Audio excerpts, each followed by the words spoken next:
Hello, Devika story ക്രിയേഷൻസിൻ്റെ ഒരു അടിപൊളി കഥയിലേക്ക് എല്ലാവർക്കും സ്വാഗതം. അപ്പോൾ നമ്മുടെ ഈ സ്റ്റോറി ആദ്യമായിട്ട് കേൾക്കാൻ വരുന്നവരാണെങ്കിൽ ചാനൽ എന്തായാലും ഒന്ന് സബ്സ്ക്രൈബ് ചെയ്യാൻ മറക്കല്ലേ. കഥ കേൾക്കുന്നതിന് മുന്നേ തന്നെ ഒന്ന് ലൈക്ക് ചെയ്തോളൂ. അപ്പോൾ നേരെ കഥയിലേക്ക് പോവാം. ഇന്നത്തെ കഥ നിങ്ങളോട് പറയാൻ പോകുന്നത് മാളവികയാണ്. മാളവികയെ വിളിക്കുന്നത് മാളു എന്നാണ്. മാളുവിന് പഠിക്കാൻ അത്യാവശ്യം നല്ല മാർക്കൊക്കെ ഉണ്ട്. നല്ല മിടുക്കിയ. സ്കൂളിലെ പാട്ടും ഡാൻസും സ്പോർട്സ് എന്ന് വേണ്ട എല്ലാ കാര്യങ്ങളിലും നല്ല ആക്റ്റീവാണ്. നല്ല സുന്ദരി. നമ്മുടെ സിനിമാ നടി മാളവികയുണ്ടല്ലോ, അതേതാണ്ട് അതേ ലുക്ക് തന്നെയാണ്. കണ്ടാൽ ആരും നോക്കി പോകുന്ന ആകാര അളവുകൾ. നല്ല കൊഴുപ്പുണ്ട് എല്ലാ ഭാഗത്തും. എന്നാലോ നല്ല ഒതുങ്ങിയ ശരീരപ്രകൃതിയുമാണ്. അപ്പൊ തന്നെ ഓർക്കാലോ എന്ത് സ്ട്രക്ചർ ആയിരിക്കുമെന്ന്. ഈ സ്ട്രക്ചർ ഉള്ളത് കൊണ്ട് തന്നെ മാളുവിന് ഒരുപാട് ആരാധകരുണ്ട്. അവള് പഠിച്ചിരുന്നെടുത്ത് ഇപ്പോൾ അതാ BSc കഴിഞ്ഞു. ഇനി MScക്ക് വേണ്ടിയുള്ള പ്രിപ്പറേഷൻസാ. അതിന് ഭയങ്കര ബുദ്ധിമുട്ടായിരുന്നു. വേറൊന്നുമല്ല, അച്ഛൻ മരിച്ചിട്ടിപ്പോൾ ഒരുപാട് കാലമായി. അമ്മയും മാളും തനിച്ചാണ് വീട്ടിൽ താമസിക്കുന്നത്. സാമ്പത്തികമായിട്ടുള്ള ബുദ്ധിമുട്ടാണ് അവർ രണ്ടാളെയും പിന്നോട്ടടിക്കുന്നത്. അമ്മയ്ക്ക് മോളെ പഠിപ്പിക്കണമെന്ന് നല്ല ആഗ്രഹമുണ്ട്. പക്ഷെ എന്തു ചെയ്യാം, മാളുവിന് കഷ്ടം തോന്നിപ്പോയി സ്വന്തം വിധിയോർത്തിട്ട്. ഇങ്ങനെ കഷ്ടപ്പെടാനാണല്ലോ ഈശ്വര എന്റെ വിധി. ഏതാണ്ട് ആ സമയത്താണ് അവർക്കൊരു കോള് വരുന്നേ. പണ്ട് അച്ഛനും അമ്മയും ലവ് മാരേജ് ആയിരുന്നപ്പോൾ അവർ താമസിച്ചിരുന്ന നാടും വീടുമൊക്കെ ഉപേക്ഷിച്ചാണ് ഇപ്പോഴുള്ളിടത്തേക്ക് വന്നത്. അവിടെ വെച്ച് അമ്മയുടെ ഒരു ബ്രദർ ഉണ്ടായിരുന്നു, ഗിരീഷ് എന്നാണ് പേര്. മാളുവിന്റെ ഗിരിമാമൻ. അവൾക്ക് വലിയ പരിചയമൊന്നുമില്ല ആളെ. എങ്കിലും അന്നത്തെ ആ പിരിഞ്ഞ ഫാമിലിയിൽ ഇപ്പോഴും അമ്മയുമായി കണക്ഷൻ ഉള്ളത് ഗിരിമാമന് മാത്രമാണ്. ഗിരിമാമന് മക്കളില്ലാട്ടോ. വയസ്സിപ്പോൾ ഒരു 45-നടുത്തുണ്ടാവും. അമ്മയെക്കാള് 3 വയസ്സെങ്കിലും മൂത്തതാണ്. അമ്മയുടെ ജ്യേഷ്ഠനായിട്ടുള്ള എല്ലാ സ്ഥാനത്തു നിന്നും എല്ലാ ചടങ്ങുകളിലൊക്കെ പങ്കെടുക്കാൻ പണ്ട് ഗിരിമാമൻ വരുമായിരുന്നത്രേ. അച്ഛൻ മരിച്ചതോടുകൂടി അമ്മ ഒറ്റയ്ക്കായപ്പോൾ ഒരുപാട് സാമ്പത്തികമായി മൂപ്പർ സഹായിച്ചിട്ടുണ്ട്. പിന്നീടാണ് ഗിരിമാമന്റെ വിവാഹം കഴിഞ്ഞ് അങ്ങ് UK പോകുന്നേ. മാമന്റെ വൈഫും ഒരു പാവമാണ്. ആന്റിയുടെ പേര് സുമയെന്ന. സുമയാന്റീനെയും മാളുവിന് ഭയങ്കര ഇഷ്ടമാ.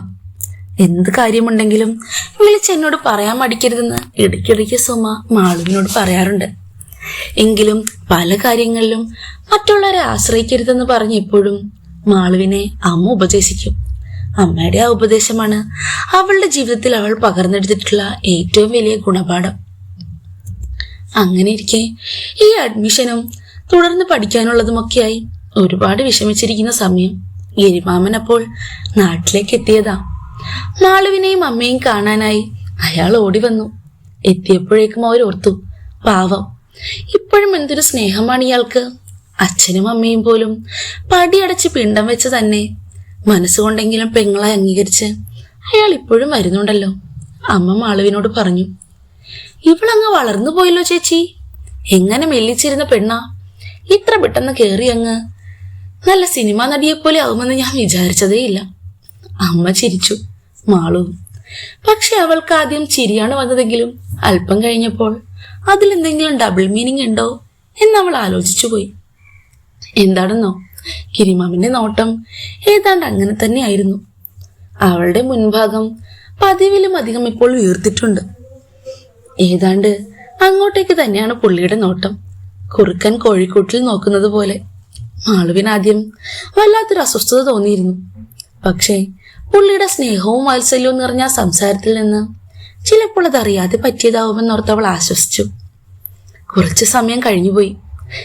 ഗിരിമാമനും സുമയാന്റിയും ഇപ്പോൾ സുമയാന്റിയുടെ വീട്ടിലാണ് കുറച്ചു ദിവസം. ഏതാണ്ട് 1 മാസം കൂടെ കഴിഞ്ഞാൽ അവർക്ക് തിരിച്ചു പോണം. ആ സമയം അമ്മയുടെ പെർമിഷൻ വാങ്ങി മാളു മാമനോട് പഠിപ്പിനെ പറ്റി സംസാരിക്കാൻ. അപ്പോഴേക്കും അവർക്ക് മക്കളില്ലാത്തത് കൊണ്ട് മാളുവിന്റെ കാര്യത്തിൽ പ്രത്യേക താല്പര്യമുണ്ട്. സുമയാന്റി അവൾ അങ്ങോട്ടേക്ക് പറയുന്നതിന് മുന്നേ ഇങ്ങോട്ട് ചോദിച്ചു, അല്ല, നല്ല മാർക്കൊക്കെയോടെ പാസ്സായിട്ട് ഇനി എന്താ പരിപാടി? MScക്ക് ചേരുന്നില്ലേ? അവളുടെ മുഖം വാടി. അത് സുമയാന്റി ഇനി പഠിക്കണ്ടെന്നാണ് അമ്മയുടെ അഭിപ്രായം. ഞാനും അത് തന്നെയാ വിചാരിക്കുന്നേ. അത് കേട്ട് അങ്ങോട്ടേക്ക് വന്ന മാമൻ ഉച്ചയെടുത്ത് തന്നെ അവളോട് വർത്താനം പറഞ്ഞു. എന്ത് തോന്നിയാസാ നീ പറയുന്നേ? നന്നായിട്ട് പഠിക്കുന്ന കുട്ടികള് പഠിച്ചൊരു ജോലി വാങ്ങിക്കാൻ ശ്രമിക്കാതെ ഈ അമ്മയുടെ കൂടെ വീട്ടിൽ നിന്നിട്ട് എങ്ങനെ രക്ഷപ്പെടാമെന്നാ നീ വിചാരിക്കുന്നത്? അത് മാളുവിന്റെ മുഖം സങ്കടം കൊണ്ട് വല്ലാതെയായി. ഇപ്പോ കരയുമെന്ന മട്ടിലായി അവളുടെ മുഖം. സുമയാന്റി തോളത്ത് തട്ടി ആ പെണ്ണിനെ ആശ്വസിപ്പിച്ചു. എന്തെങ്കിലും വിഷമമുണ്ടെങ്കിൽ മാളക്കൂട്ടം പറഞ്ഞോളൂ. എന്താടാ സുമയാന്റി അല്ലേ ചോദിക്കുന്നേ? ഒരു എങ്ങലടിയോടെ അവൾ സുമയെ കെട്ടിപ്പിടിച്ചു. പൈസ ഇല്ല ആന്റി. എന്റെ അമ്മയുടെയും കയ്യിൽ എവിടുന്ന അത്രയും പൈസ? ഫീസ് അടിക്കാനുള്ളത് പോലും വകയില്ല. എനിക്കിഷ്ടപ്പെട്ട കോഴ്സ് ബാംഗ്ലൂരേ ഉള്ളൂ. അങ്ങോട്ടേക്ക് പോവാനും ഹോസ്റ്റലിൽ നിൽക്കാനൊന്നും പോസിബിൾ അല്ല. പാവം എന്റെ അമ്മയെ ഞാൻ എങ്ങനെയാ ഇതിന്റെ പേരിൽ കഷ്ടപ്പെടുത്തുന്നേ? എനിക്കറിയില്ല ആന്റി. ഇനിയും പഠിക്കണമെന്നുണ്ട്.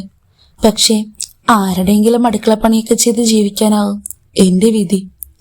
സങ്കടം കൊണ്ടായിരുന്നു അവൾ അത്രയും പറഞ്ഞു പോയത്. സുമയ്ക്ക് സങ്കടമായിപ്പോയി ആ കുട്ടിയുടെ കരച്ചിൽ കണ്ട്. അങ്ങോട്ടേക്ക് എത്തിയ ഗിരിയുടെ മുഖത്തേക്ക് നോക്കി അവൾ നിസ്സഹായായി നിന്നു. അപ്പോഴേക്കും അവളുടെ തലയിൽ തലോടിക്കൊണ്ട് ഗിരി പറഞ്ഞു, അയ്യേ, ഈ മാളവിക ഇത്രയ്ക്ക് സില്ലി ആയിരുന്നെന്ന് ഞാൻ അറിഞ്ഞില്ല. മോളുടെ മാമനും മാമി ഇവിടെ ഉള്ളപ്പോ എന്തിനാ വിഷമിക്കുന്നേ? പറ, അഡ്മിഷൻ എപ്പോഴാ സ്റ്റാർട്ടാവുന്നേന്ന്? നമുക്കൊന്നിച്ചു പോവാം. ഞങ്ങളീ പോകുന്ന 1 മാസത്തിനുള്ളിൽ തന്നെ കാര്യങ്ങളൊക്കെ നടക്കുമെങ്കിൽ ഇപ്പൊ തന്നെ പോയി അഡ്മിഷൻ എടുത്തേക്കാം. പിന്നെ ഹോസ്റ്റൽ ഫീസും മാസം മാസം പഠിക്കാനുള്ളതിന്റെ മറ്റു ചിലവുകളും. നിനക്കറിയോ ഞങ്ങൾ ഇതൊക്കെ സമ്പാദിച്ച് ആർക്കായി ഉണ്ടാക്കി വെക്കുന്നേന്ന്? എന്തൊക്കെ പറഞ്ഞാലും മക്കളില്ലാത്ത ഞങ്ങൾക്ക് ഇത്രയും സ്വത്ത് വകകളുടെ യാതൊരു ആവശ്യവുമില്ല. എന്റെ പൊന്നുമോളെ പഠിക്കാൻ പറ്റുമെങ്കിൽ അതാണ് ഏറ്റവും വലിയ പുണ്യം. നിന്നെ പഠിപ്പിക്കാൻ ഞങ്ങൾ റെഡിയാ. എന്താ, പഠിക്കാൻ നീ റെഡിയല്ലേ? വിശ്വാസം വരാതെ അമ്മയെയും ആന്റിയെയും മാറി മാറി നോക്കിയവൾ ഗിരിമാമന്റെ കാലിൽ വീണ് ഒന്ന് തൊഴാൻ തോന്നിപ്പോയി. ഈശ്വരനെ പോലെ നിങ്ങൾ എനിക്ക്, അവളുടെ അമ്മ കൈകൂപ്പിക്കൊണ്ട് ഗിരിയോട് പറഞ്ഞു. അയാൾ ഒരു ചിരി മാത്രം കൊടുത്തു അവർക്ക് പകരമായി. 3-4 ദിവസത്തിനകം അഡ്മിഷൻ എടുക്കാൻ ബാംഗ്ലൂർ പോവാൻ തയ്യാറായി നിൽക്കുകയാണിപ്പോ മാളവികയും ഗിരിയും സുമയും. അതിനിടയിലാണ് സുമയ്ക്ക് എന്തോ വയ്യായിക. അപ്പോഴേക്കും മാളുവിന്റെ അമ്മയും പറഞ്ഞു, ഞാനിവിടെ നിൽക്കാം സുമയുടെ കൂടെ. നിങ്ങൾ രണ്ടാളും പോയിട്ട് വരൂ. എന്തായാലും ഇന്ന് വെളുപ്പിനെ പോയാൽ അവിടെ എത്തി കാര്യങ്ങളൊക്കെ കഴിഞ്ഞ് അടുത്ത ദിവസം രാത്രി ഇങ്ങോട്ടേക്ക് തിരിച്ചാൽ രാവിലത്തേക്ക് നാളെ ഇവിടെ എത്താമല്ലോ. അതെ, ശരിയാ. അവരങ്ങനെ ട്രാവലിങ്ങിനുള്ള പ്ലാൻസ് ഒക്കെ തുടങ്ങി. അവിടെ ഒരു ദിവസം റൂം എടുത്ത് തങ്ങാമെന്ന് വെച്ചാൽ ബുദ്ധിമുട്ടാണ്. സുമയുടെ അടുത്തേക്ക് എന്തായാലും ഗിരിമാമൻ ഓടിയെത്തണം. അതുകൊണ്ട് ഒരു ദിവസം പോലും അവിടെ തങ്ങി വീണ്ടും വൈകിക്കേണ്ടെന്നാണ് മാളവികയുടെയും തീരുമാനം. അങ്ങനെ പോവാനായി അവർ കാറിൽ കയറി. വേണ്ട സർട്ടിഫിക്കറ്റുകളും അത്യാവശ്യം പേപ്പറുകളും ഒക്കെ എടുത്തിരുന്നു അവൾ. അവളുടെ മുഖത്തെ ആ സന്തോഷം കണ്ടപ്പോൾ തന്നെ സുമയുടെ മനസ്സ് നിറഞ്ഞു. തനിക്ക് പിറക്കാതെ പോയ മോളാണത്. മാളുവിന്റെ അമ്മയോട് ഇടയ്ക്കിടയ്ക്ക് സുമ പറയുന്നുണ്ടായിരുന്നു. തന്റെ മോളോട് അവർക്കുള്ള സ്നേഹം കണ്ടപ്പോൾ ആ അമ്മയുടെ മനസ്സിലും ഉണ്ടായിരുന്ന വികാരം പറഞ്ഞറിയിക്കാൻ പറ്റാത്ത നന്ദി മാത്രമായിരുന്നു. അങ്ങോട്ടേക്ക് പോയിക്കൊണ്ടിരിക്കുമ്പോൾ ഗിരി ഓരോ കാര്യങ്ങൾ ചോദിച്ചു തുടങ്ങി. കഴിഞ്ഞുപോയ പഠനത്തെയും ഭാവിയിലേക്കുള്ള ജീവിതത്തെയും പറ്റി. പിന്നെ ബാംഗ്ലൂർ അല്പം എക്സ്പെൻസീവ് സിറ്റിയാണ്. നല്ല രീതിയിലൊക്കെ ജീവിക്കണം കേട്ടോ. ഒരുപാട് വഴികളുണ്ട് വഴിതെറ്റി പോവാൻ. എന്റെ മോളെ എനിക്ക് വിശ്വാസക്കുറവൊന്നുമില്ല. എങ്കിലും ഞാൻ പറഞ്ഞെന്ന് മാത്രം. ഒരമ്മാവനെന്ന നിലയിൽ ഇതൊക്കെ ഞാൻ പറഞ്ഞു തരണ്ടേ? അവൾ തലകുലുക്കി. അല്ലെങ്കിൽ തന്നെ ഉപദേശിക്കാനും ശാസിക്കാനും ഒക്കെ ഇയാളോളം അവകാശം ഇപ്പോൾ മറ്റാർക്കാണുള്ളത്? എന്തൊക്കെ പറഞ്ഞാലും ദൈവത്തിന്റെ സ്ഥാനമാണ് അയാൾക്ക്, അവൾ മനസ്സിലോർത്തു. ഗിരിമാമന്റെ മുഖത്തേക്ക് അവളൊന്ന് നോക്കി. മക്കളും പ്രാരാബ്ധവുമൊന്നുമില്ലാതെ UK-യിൽ നല്ല സുഖജീവിതം നയിക്കുന്നത് കൊണ്ടാവും ഇപ്പോഴും നല്ല ചുള്ളനായിട്ടിരിക്കുന്നത്. സ്റ്റിയറിങ് പിടിച്ചിരിക്കുന്ന ആ കൈകളിലുള്ള ഞരമ്പുകളിലേക്കാണ് അവളുടെ ശ്രദ്ധ പോയത്. നല്ല സുന്ദരൻ തന്നെ. സിനിമാ നടൻ ദേവൻ മാറി നിൽക്കും ഈ സൗന്ദര്യത്തിന് മുമ്പിൽ. നല്ല വെളുത്തിട്ട് കാണാൻ ഭംഗിയുള്ള ഒരു ചുള്ളൻ. ഈ 45 വയസ്സൊക്കെ ഉണ്ടെന്ന് ചുമ്മാ പറയുന്നതാന്നേ. ഇയാൾക്ക് അത്ര പ്രായമൊന്നുമില്ലെന്ന് ഒറ്റ നോട്ടത്തിൽ തന്നെ അവൾക്ക് മനസ്സിലായിട്ടുണ്ട്. പിന്നെ അതെങ്ങനെയെങ്കിലും ആവട്ടെ, താൻ ഇടയ്ക്കിടയ്ക്ക് വിഷയത്തിൽ നിന്ന് തെന്നിമാറുന്നുണ്ട് അവൾ മനസ്സിലോർത്തു. മാമന്റെ മുഖത്തേക്ക് നോക്കി വായും പൊളിച്ചിരുന്നു പോയി. ഇടയ്ക്ക് നമ്മുടെ മാളു, നീ എന്താ ഇങ്ങനെ അന്തം വിട്ട് നോക്കുന്നേ? എന്നെ ഇതിനു മുന്നേ കണ്ടിട്ടില്ലേ? ആകെ ചളിപ്പായി പോയി അവൾക്ക്. അയ്യേ, മാമൻ എന്ത് വിചാരിച്ചിട്ടുണ്ടാവുമോ ആവോ? അതുപോലുള്ള കൊതിയില താൻ അയാളെ നോക്കിയിരിക്കുന്നത്. അവൾക്ക് ആകെ ചളിപ്പായി. ഏതാണ്ട് മണിക്കൂറുകൾ നീണ്ട യാത്രയ്ക്കൊടുവിൽ അവർ അവിടെ എത്തി. സർട്ടിഫിക്കറ്റ് വെരിഫിക്കേഷനും മറ്റു കാര്യങ്ങളുമൊക്കെ കഴിഞ്ഞു. കയ്യിലുണ്ടായിരുന്ന റെഡി ക്യാഷ് കൊടുത്തു തന്നെ അവൾക്ക് വേണ്ടി ആ ഗിരിമാമൻ അഡ്മിഷനും എടുത്തു കൊടുത്തു. കെട്ടിപ്പിടിച്ച് വളരെ സന്തോഷത്തോടെയാണ് അവൾ അയാളോട് നന്ദി പറഞ്ഞത്. എത്രയും കാലം മനസ്സിലടക്കി വെച്ചിരുന്ന മാളവികയോടുള്ള എന്തൊക്കെയോ ഒരു സ്പാർക്ക് അപ്പോൾ ഗിരിയുടെ മനസ്സിലും ഉണർന്നു എന്ന് വേണം പറയാൻ. തിരിച്ച് കാറിൽ കയറുമ്പോൾ ഫുഡ് കഴിക്കണോ എന്നൊക്കെ ചോദിച്ചപ്പോൾ വേണ്ട എന്നാണ് അവൾ പറഞ്ഞതെങ്കിലും അയാൾ നിർബന്ധിച്ച് അവളെ കൊണ്ട് ഭക്ഷണം കഴിപ്പിച്ചു. ഒരു ദിവസം മുഴുവൻ പട്ടിണിയിരിക്കാനോ? നീ എന്താ മാള് ഉദ്ദേശിക്കുന്നേ? അവൾ ചിരിച്ചു. എന്റെ മനസ്സ് നിറഞ്ഞു മാമ. എനിക്കിനി ഒന്നും കഴിച്ചില്ലെങ്കിലും വേണ്ട. സന്തോഷമായി. ഈ അഡ്മിഷൻ എടുക്കാൻ പറ്റുമെന്ന് ഞാൻ സ്വപ്നത്തിൽ പോലും വിചാരിച്ചില്ല. ഇപ്പോൾ എനിക്ക് മാമൻ അറിയാമോ, ഈ ലോകത്തിലെ ഏറ്റവും സന്തോഷിക്കുന്ന വ്യക്തി ഞാനാണ്. അവളുടെ സന്തോഷം കണ്ട് അയാൾ നോക്കി നിന്നുപോയി. ഒരു ചെറിയ കുട്ടിയെ പോലെ ഇങ്ങനെ ചിലമ്പിച്ച് വർത്താനം പറഞ്ഞുകൊണ്ടിരിക്കുന്ന പെണ്ണ്. എന്നാൽ ശരീരമോ ഒരു ഉത്തമയായ മുതിർന്ന പെണ്ണിൻ്റെതുപോലെ. മനസ്സുകൊണ്ടും പെരുമാറ്റം കൊണ്ട് അവള് കുഞ്ഞാണെങ്കിലും അവളുടെ ശരീരം കണ്ടാൽ ആർക്കും അങ്ങനെ തോന്നില്ല. കൊഴുപ്പാണ് മുഴുവൻ. ഈ നെയ്മൂറ്റി നിൽക്കുന്ന പെണ്ണിനെ കെട്ടിച്ചു കൊടുക്കണമല്ലോ ഈശ്വര ഉടനെ തന്നെ. ഏതായാലും ഇവളെ കെട്ടുന്നവന്റെ യോഗം അതിനു വേണ്ടുമുണ്ട് വെച്ചനുഭവിക്കാൻ അയാൾ മനസ്സിലോർത്തു. മാളുവിന്റെ ഒരു കെട്ടിപ്പിടിക്കലായിരുന്നു ഗിരിയെ അത്ര സമയം കൊണ്ട് മനസ്സ് മാറ്റിമറിക്കാൻ പ്രേരിപ്പിച്ചത്. പലവട്ടം അയാൾ ഭാര്യയെ വിളിച്ച് അസുഖം മാറിയോ എന്നൊക്കെ അന്വേഷിച്ചിരുന്നുവെങ്കിലും മനസ്സ് മുഴുവൻ മാളുവിന്റെ അടുത്ത് തന്നെയായിരുന്നു. ഇടയ്ക്കിടയ്ക്ക് വർത്താനം പറയുമ്പോൾ അവളുടെ പല ഭാഗങ്ങളിലേക്കും അയാളുടെ ശ്രദ്ധ പോകുന്നുണ്ട്. അത് ചെറുതായി മാളുവിനും മനസ്സിലായിരുന്നു. അയാൾ നോക്കിക്കോട്ടെ എന്ന രീതിയിൽ ചില സമയങ്ങളിൽ അവളും ഇരുന്നു കൊടുത്തു കേട്ടോ. പരസ്പരം അങ്ങോട്ടും ഇങ്ങോട്ടും രണ്ടുപേർക്കും ഏതാണ്ട് എല്ലാം മനസ്സിലായെങ്കിലും ആരും തുടക്കം കുറിക്കുന്നില്ല. ഇപ്പോൾ അതാണ് അവരുടെ ഇടയിലുള്ള കാര്യം. മാളുവിന് അടുത്ത പിറന്നാളാണ് ഈ വരുന്ന മാസം. അവൾക്ക് 23 വയസ്സ് തികയും. 23 വയസ്സുള്ള ആ കിളിന്ത് പെണ്ണിന്റെ അടുത്ത് സേതുവിന് ഇപ്പോഴിപ്പോഴായി വല്ലാത്ത വികാരം തോന്നി തുടങ്ങിയിരിക്കുന്നു. അവൾക്കറിയില്ല ഇതെവിടെ പോയി അവസാനിക്കുമെന്ന്. കാരണം അത്രയ്ക്ക് കൊതിയോടെ തന്നെ തിന്നാൻ പാകത്തിനാണ് സേതുമാമൻ നോക്കുന്നത്. ധരിച്ചിരിക്കുന്നത് ഒരു ചുരിദാറാണെങ്കിലും ഷോളൊന്നുമില്ല. അതുകൊണ്ടെന്താ, പുള്ളിയുടെ കാഴ്ചയൊക്കെ അല്പം വിശാലമാണ്. നന്നായി തന്നെ എല്ലാം കാണാം. എന്തെങ്കിലും ആവശ്യത്തിന് തിരിയുകയോ മറിയുകയോ കുനിയുകയൊക്കെ ചെയ്യുമ്പോൾ പെട്ടെന്നൊന്ന് കണ്ണു പാളിച്ച് അയാൾ ആവശ്യമുള്ളിടത്തേക്കൊക്കെ നോക്കുന്നുമുണ്ട്. കാറിൽ നിന്ന് പുറത്തേക്ക് ഇറങ്ങുമ്പോൾ പിന്നിൽ നിന്നുള്ള വ്യൂ അതും ഒരു രക്ഷയില്ല. അവളുടെ പിന്നാമ്പുറത്തിന്റെ സൗന്ദര്യം അല്ലെങ്കിലും ഏതൊരാണും മൂക്കുകുത്തി വീണു പോകും. അത്രയ്ക്കുണ്ട്. അവളുടെ അമ്മയുടെ സൗന്ദര്യമാ അവൾക്ക് കിട്ടിയിരിക്കുന്നേ. സേതുമാമൻ ഓർത്തു. എന്തൊക്കെ പറഞ്ഞാലും ഇത്രയും കാലം സുമയുമായുള്ള ജീവിതത്തിൽ അവൾക്ക് ബെഡ്റൂമിൽ ഒരു പരിധിക്കപ്പുറത്തേക്ക് എക്സ്പ്ലോർ ചെയ്യാനൊന്നും പറ്റിയിട്ടില്ല. സുമ അല്പം ഒരു നാട്ടിൻപുറത്തുകാരിയുടെ മനോഭാവമുള്ള പെണ്ണ. അതുമാത്രമല്ല ഒരുപാട് ഫാന്റസികളൊന്നും എക്സ്പ്ലോർ ചെയ്യാൻ സമ്മതിക്കുകയുമില്ല. പക്ഷേ മാളുവിനെ കണ്ടാൽ അയാൾക്കറിയാം താൻ ഇത്രയും കാലം മനസ്സിൽ കണ്ട എല്ലാ ആഗ്രഹങ്ങളും തീർത്തു തരാൻ പറ്റിയ അതുപോലെ പാകത്തിലുള്ളൊരു പെണ്ണാണ് ഇവളെന്ന്. 45 വയസ്സുണ്ടെങ്കിലും എന്നാ മുടിഞ്ഞ ഗ്ലാമറാ. മാമൻ അവിടെ ജിമ്മിൽ പോവാറുണ്ടോ? അവൾ ചോദിച്ചു. എന്തേ നീ അങ്ങനെ ചോദിച്ചേ? ഡ്രൈവിങ്ങിനിടയിൽ അതായിരുന്നു അവരുടെ കൊച്ചു വർത്തമാനം. അതോ, ഈ ഏജിലും ഒരല്പം പോലും കൊടവയറില്ല. എന്ത് ഫിറ്റായിട്ടായിരിക്കുന്നേ. അത് മാത്രമല്ല നല്ല സിനിമാ നടനെ പോലെ സുന്ദരനാ. സുമാൻറ്റിയെ വെച്ച് നോക്കുമ്പോൾ മാമൻ ഒരിക്കലും ആന്റിക്ക് മാച്ചാണെന്ന് പറയേയില്ല. അത്രയ്ക്കുണ്ട് ഗ്ലാമർ. അയാൾ ചിരിച്ചു. എങ്കിലിനി ഞാനൊരു സത്യം പറയട്ടെ. മാളൂസ് മോശമായിട്ട് എടുക്കില്ലല്ലോ? ഇല്ല ഇല്ല, ധൈര്യമായിട്ട് പറഞ്ഞു. ആഹാ, എങ്കിൽ ഞാൻ പറയാം.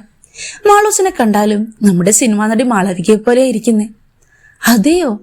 അവൾ അത്ഭുതത്തോടെ ചോദിച്ചു.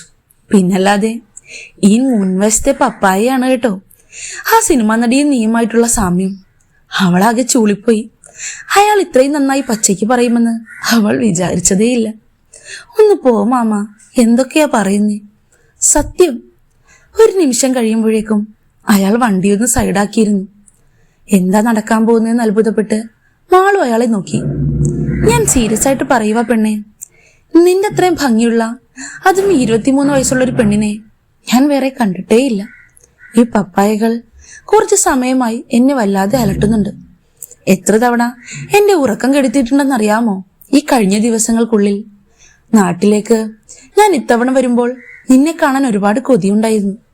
കഴിഞ്ഞ പ്രാവശ്യം ആ ഇതുങ്ങൾക്കൊന്നും ഇത്രയും വലിപ്പമില്ല. എങ്ങനെയാണ് ഇത്ര പെട്ടെന്ന് ഈ വലിപ്പം കൂട്ടിയത്? മാമൻ പറഞ്ഞു കാട് കേടുകയെന്ന് അവൾക്ക് മനസ്സിലായി. മാമൻ എന്തൊക്കെയാ പറയുന്നതെന്ന് ഓർമ്മയുണ്ടോ? മാമൻ ഇങ്ങനെയൊന്നും എന്നോട് പറയാൻ പാടില്ല. അവളുടെ മുഖം വല്ലാതെ മാറിയിരുന്നു. അവളുടെ മുഖത്ത് സങ്കടമില്ല, ദേഷ്യവുമില്ല. എന്നാൽ മറ്റെന്തോ വികാരമാണ് അയാൾക്ക് വായിച്ചെടുക്കാൻ കഴിഞ്ഞത്. പെണ്ണ് വളഞ്ഞിട്ടുണ്ടെന്ന് പുള്ളിക്കും ഏതാണ്ട് ഉറപ്പായി. പിന്നെ എന്തിനാണ് ഇനി സമയം കളയുന്നേ? അയാൾ ഓർത്തു. വണ്ടി പതുക്കെ സ്റ്റാർട്ടാക്കിയപ്പോഴേക്കും അവൾക്ക് ആശ്വാസമായി.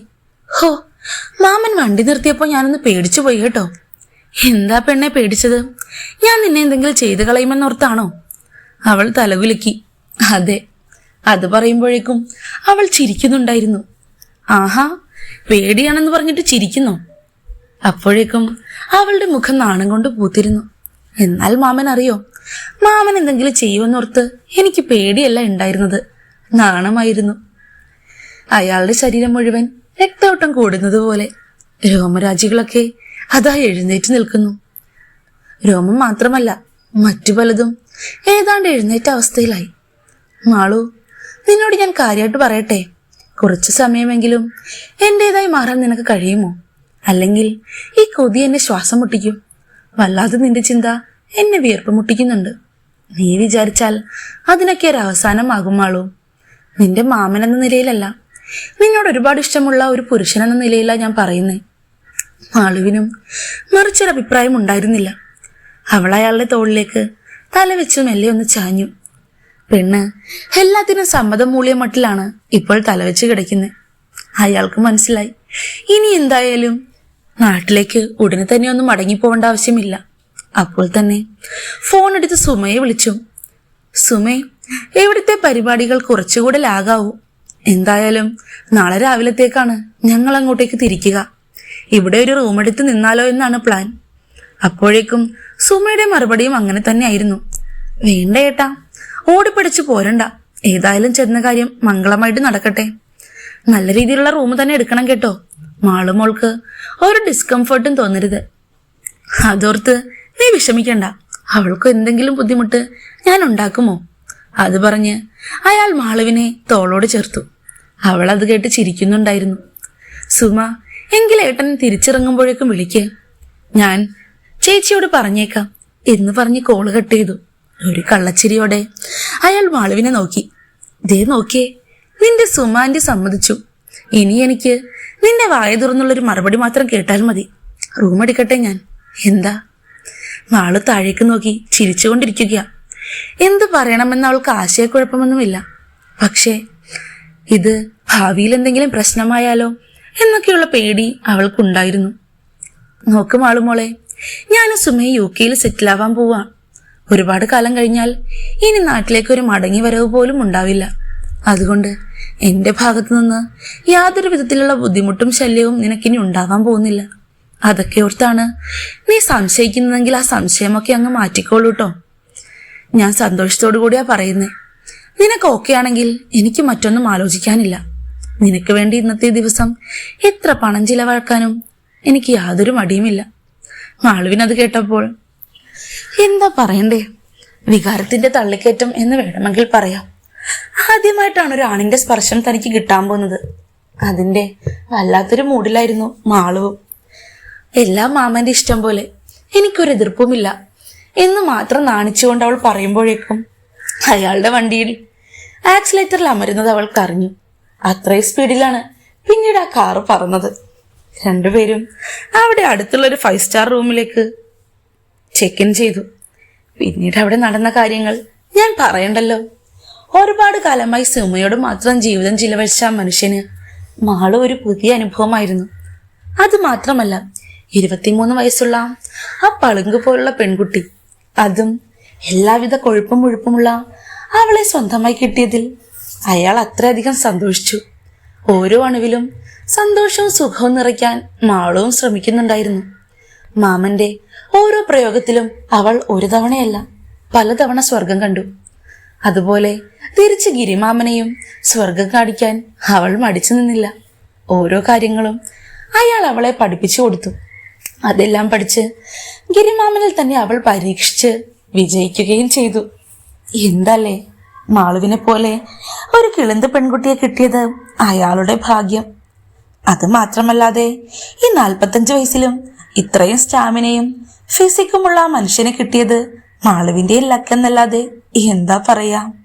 ഇതുപോലെ സ്വന്തം അനന്തരവളെയോ അല്ലെങ്കിൽ സ്വന്തം മാമനെയോ കിട്ടിയിട്ടുള്ള ആരെങ്കിലും ഉണ്ടെങ്കിൽ നമ്മുടെ കമന്റ് ബോക്സിൽ പറയണേ.